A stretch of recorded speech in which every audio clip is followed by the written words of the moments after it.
Okay, in this first video, we're going to show how to write half reactions. How to write half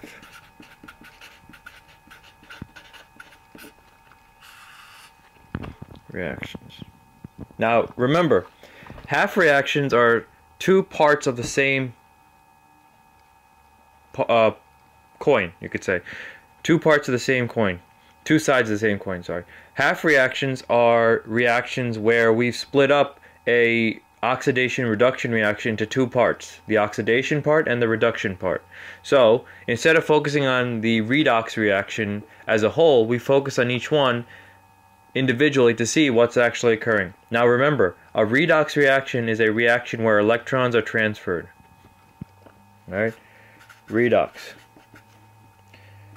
Reaction where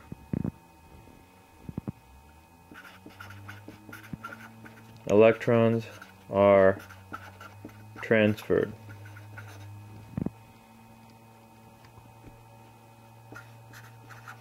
From one species to another. Redox. Reaction where electrons are transferred from one species to another. Here is a classic example.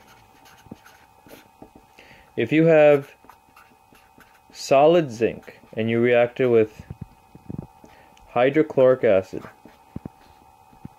you should be able to figure out that you get zinc chloride and hydrogen gas. Okay? This is a single replacement reaction. The zinc reacts with the hydrochloric acid to give you zinc chloride and hydrogen gas. Now this is a redox reaction. How do you know? Well, in order to determine whether a reaction is a redox reaction, we have to find out the oxidation number for every species in this equation. Now, if you don't remember how to find oxidation numbers, look on the slides that are accompanying this video, and you should be able to figure out the rules for determining oxidation numbers. So before we can proceed in determining the oxidation reaction and the reduction reaction in this redox reaction, which I'm saying is a redox reaction, we have to first be able to figure out how to determine the oxidation numbers for every species in this thing. Well, free elements, as you should know, have an oxidation number of 0. So zinc has an oxidation number of 0. And when it reacts with hydrochloric acid, the hydrogen has a +1 charge and the chlorine has a -1 charge. Okay, now when those two react, you get zinc chloride plus hydrogen gas. Zinc, if you remember your reverse crisscross, has a +2 charge, and chloride, remember, always has a -1 charge. And hydrogen has a charge of 0 because it's in its free state. Elements that are in its free state, like solid zinc, or aluminum, or magnesium, or hydrogen gas, or fluorine gas, oxygen gas, chlorine gas, all of those are in their free state. They have an oxidation number of 0. But if they're part of a compound, however, they have an oxidation number other than 0. If it's a compound, the oxidation numbers must add up to equal 0. So since hydrogen is +1, chlorine is -1, giving you a overall 0 oxidation number. Alright? Similarly, zinc chloride. Zinc has a +2 charge, chlorine has a -1 charge. If you add up all those, 1 zinc +2 and 2 Cl -1s gives you an oxidation number of 0. Alright, so now that we know the oxidation numbers for this species, we can look to see the oxidation and reduction half reactions. Oxidation is where the oxidation number increases for a species. If we look, zinc goes from 0 to +2. Therefore, the zinc is going through oxidation. Zinc from 0 to +2 is going through oxidation. Now remember, if something is going through oxidation, some other thing must go through reduction. Let's figure it out, what that thing is. Hydrogen has +1. What about after the reaction? Hydrogen has 0. It went from +1 to 0. That's a loss in oxidation number. That is reduction. But let's just finish it up. Look at chlorine. Chlorine is -1 to start, and chlorine is -1 to end. So chlorine is not going through any oxidation or reduction. So we figured out the reduction. The reduction is between hydrogen ion in HCl and H2 gas. So H plus 1 going to H0 is reduction. H plus 1 to H0 is reduction. So now we found our oxidation and reduction half reaction. So let's do it. Let's write the reactions. The oxidation reaction is zinc solid to zinc 2+ aqueous. But remember, there are 3 laws that we can never violate in the universe. The law of conservation of mass, the law of conservation of charge, and the law of conservation of energy. Energy doesn't really apply here, but the other 2 must apply here. I did not balance this equation. I have 1 Z in here, I have 1 Z in here. I have 1 H, I have 2 H's. I have 1 Cl, I have 2 Cl. So apparently, I didn't balance this equation. But if I put a 2 here, now it's balanced. 2 H's, 2 H's, 2 Cl's, 2 Cl's. So now the law of conservation of mass is upheld. But what about the law of conservation of charge? That's the law that says the total charge that's present before the reaction must be the same as the total charge present after the reaction. So, what does that mean? Well, if you have a +1 charge overall on the reactant side before a reaction, you better have a +1 charge overall after the reaction. Because you can't create charge out of thin air, you can't lose charge out of thin air.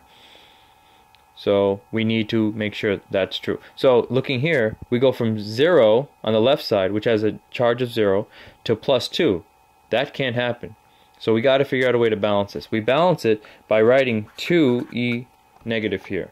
The reason for this is because this 2E negative represents 2 electrons that are lost during this oxidation process. These 2 electrons go to the thing undergoing reduction here, the hydrogen.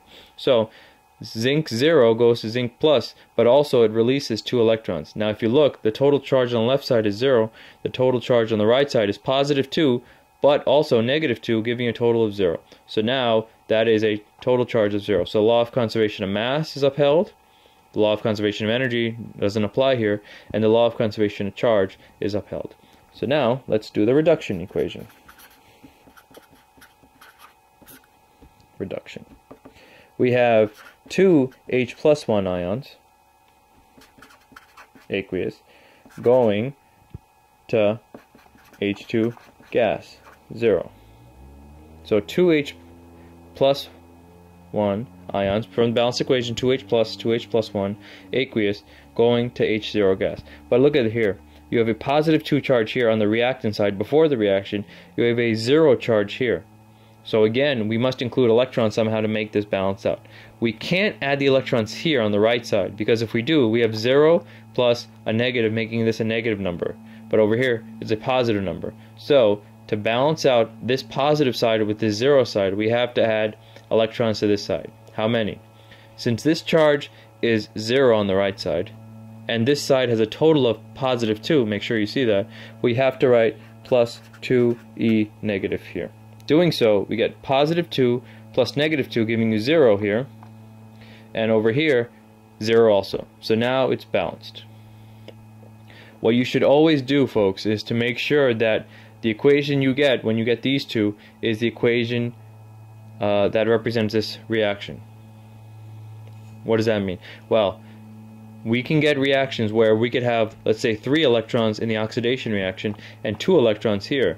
But if you add up these 2 reactions, you get a net electron on the right side, which makes no sense. How do you get an electron from thin air? You can't. So what does that mean? In those situations, you have to multiply the entire reaction by whatever number you need here, and this entire reaction by whatever number you need here, to make the electrons cancel out. Alright? just to make sure that these two balance out, let's add it. So we get the net reaction. The net reaction. Zinc solid plus 2H plus aqueous plus 2 electrons. Zinc solid plus 2H plus aqueous plus 2 electrons. Arrow zinc 2 plus aqueous, and it should be written 2 plus, not plus 2, I got careless there, plus 2 electrons plus hydrogen gas. So zinc solid plus 2H plus aqueous plus 2 electrons, arrow zinc 2 plus 2 electrons plus H2 gas. One zinc, 2 H's, 2 H's, 2 electrons on the right side, 2 electrons on the left side. These two cancel out. So we get the reaction shown here. Remember, Cl is not present because it's a spectator ion. It doesn't do anything. So this is an example of a redox reaction. And remember, this is a redox reaction. This particular case is a redox reaction because one species gained an oxidation number and another species lost an oxidation number. One species transferred electrons to another. That is your clue that a redox reaction is occurring. Alright, so your turn. You should do 20.4. Let's see if you get it. Alright, until the next one.